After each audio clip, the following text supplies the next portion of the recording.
Joining me is John Hinderaker of the Powerline blog and president of the Centre of the American Experiment. John Hinderaker, great to see you again. Thanks for coming on. This debate, I mean, to me it seems that Nikki Haley has been soaring up and up and up. I mean, she's way behind Donald Trump. But that Vivek Ramaswamy, who's sort of hit with the TikTok crowd, holding up a sign, you know, Nikki Haley's corrupt and all that. What's going on with this debate? Is this one where everyone's getting muddy in the gutter, or is this just helping Nikki Haley? Andrew, it was a wild night. There's just 4 candidates left on the stage, and they're all pretty good. And tonight, they were going at it hard. Nikki Haley has been gaining endorsements, rising in the polls. She was a big target tonight. I thought on the whole, Ron DeSantis probably had the best night. But you're right, Ramaswamy, he just can't help himself. You know, he's a very smart guy.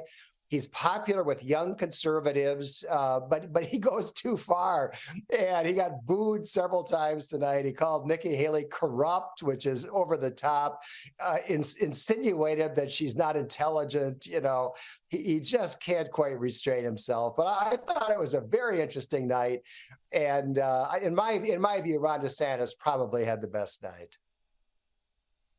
But was there anything for Donald Trump to worry about? I mean, all the polls suggest they're so far behind that these are people just, you know, scrabbling for the privilege of being a distant second.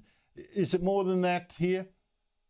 Well, I think so, Andrew. I certainly hope so. I mean, Donald Trump obviously is the elephant who wasn't in the room, right? He has not been participating in these debates. He's ahead in the polls.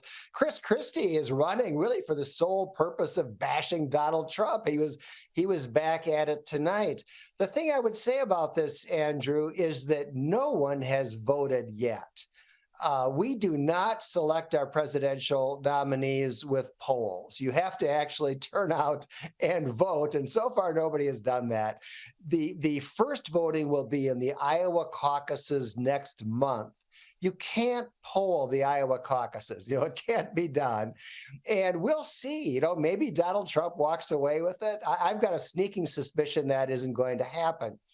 And if somebody else like DeSantis or Haley actually wins the Iowa caucuses, then I think it's a brand new ball game. Then I think people stop talking about the polls and start talking about the votes. And then the next primary is New Hampshire, and we'll see what happens there. So, you know, maybe Donald Trump walks away with it like he did in 2016, but then again, maybe he doesn't. And I don't think the polls are telling us all that much about how Republican primary voters are actually going to turn out.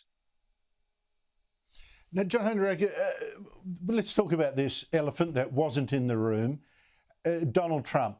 Now, he, again, you know, hogged the attention by doing a one-on-one with Sean Hannity and Fox News, where it drives me nuts. All these pundits, you know, in the media left saying, "Oh, Donald Trump's a dictator. He's going to be a dictator. It's terrible."